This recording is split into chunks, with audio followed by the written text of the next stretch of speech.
Hi, I'm Mort, your host on Change Your Voice, Change Your Life. Today's topic, secret stutterers.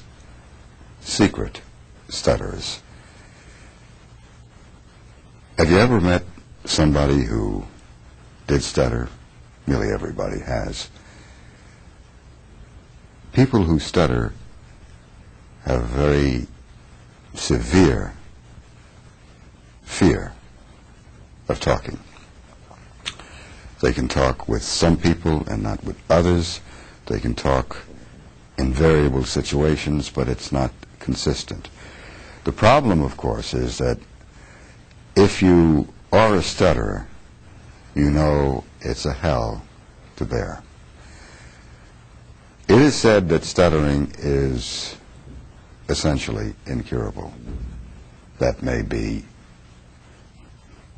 true if you believe it, but I don't believe it.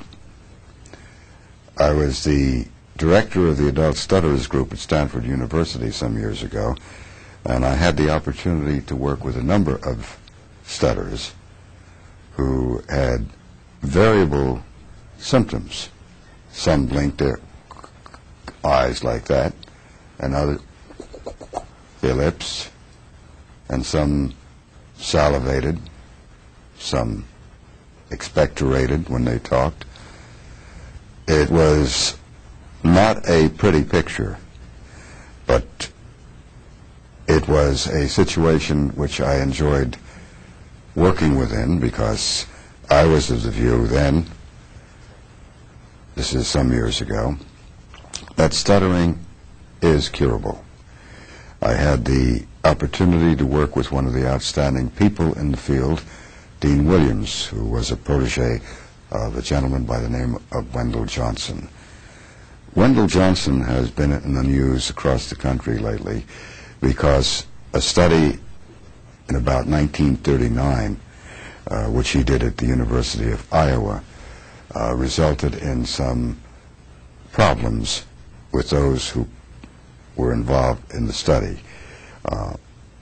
A young lady at the time, now much older, she's 84, indicated that some of the subjects in the study became lifetime stutterers because they were told about the hesitations, prolongations, repetitions, which individuals in our society, those who may be secret stutterers, believe is stuttering. What is stuttering? Stuttering is an attempt to prevent stuttering. That's ironical. People stutter because they want to prevent stuttering. How so is that? Let me explain that to you, if you join with me. Stutterers attempt to preform the lips, preform, not perform, preform the lips and tongue before they say a sound. So the attempt is to keep the tongue in position in the mouth, in the oral cavity, fearing a certain sound, a T, a D, a K, a P, whatever the sound is. They preform the tongue in anticipation that the sound is going to be difficult, and the sound and the word is going to be difficult, and they won't be able to get the sound out.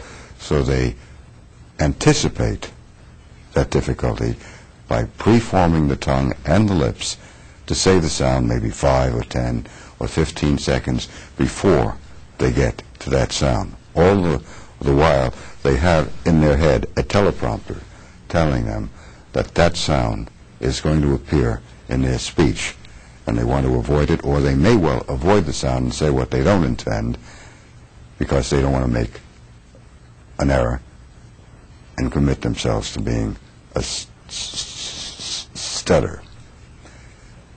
It is rather easy to be a stutterer. You just preform your tongue and your lips. In a sense, you freeze them, and you go. I'm not making fun of the stutterer. I'm portraying what the stutterer does. And in his mind, or her mind's eye, the stutterer is thinking of the sound and the speech before they get to the word or the sound that they fear. Stuttering basically begins between the ages of 4 and 7. That's an established position on stuttering. Kids try to get sounds out. They're not all that able to do it because they're growing up. Males have much more problems than females. The ratio is, among stutterers, is 4 to 1 for males.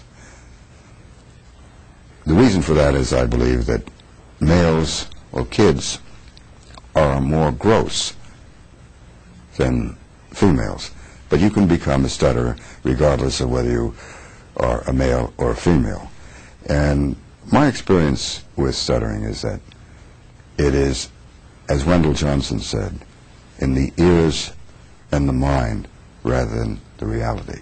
Join with me. The attempt to avoid what people say, don't do that, mothers and fathers say to the kids, don't hesitate, just say what you want. Kids can't do that. They do hesitate. They don't have a gift of speech at a young age.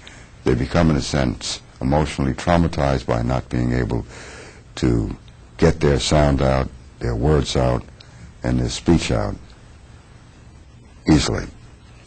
In a sense, we seem to be putting a great deal of pressure on kids to be perfect speakers well before they can attribute that gift.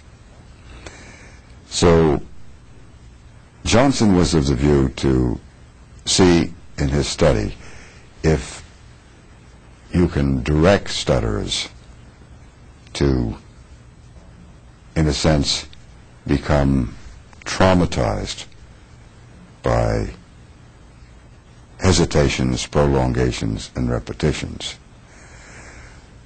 At Stanford University, while I was their director for adult stutterers, we would have weekly meetings, and there would be 40 or 50 or 60 stutterers in the room. I invited outside sources, a speech pathologist who was going for her master's degree, to join, as I did invite outsiders to be with us. And I had pointed out to the group, the stutterers, that stuttering is what we do to ourselves. We try to avoid hesitations like that, prolongations or repetitions like that, or ah. We all have those hesitations, prolongations, and repetitions. We fail to realize that that's very normal. Johnson was of the view that those are normal, but the attempt to avoid them is abnormal and creates stuttering, and that parents fearing stuttering, when they hear these imperfections, believe the imperfection should not be there and seek to make speech perfect. Speech is not perfect. Nobody is a perfect speaker. There are no perfect speakers anywhere in the world, because we have to hesitate, prolongate, repeat. We ah and oh. That's perfectly normal. An automaton may be able to speak without hesitations and prolongations and repetitions, and the normal, what we call disfluencies. Disfluencies are what I described, hesitations, prolongations, and repetitions. But normal people, real people, do not have perfect speech. We live in a myth society about speech. Parents are unaware of the fact that speech is imperfect. And as a child is growing up, they put more pressure on the child to speak perfectly. Little Johnny down the block and Jane, they have much better speech. They're perfect. They are not perfect. They may be better than your son or your daughter, but they're not perfect. What happens, Johnson indicated, and he's right from my experience, that we pressure our kids to be perfect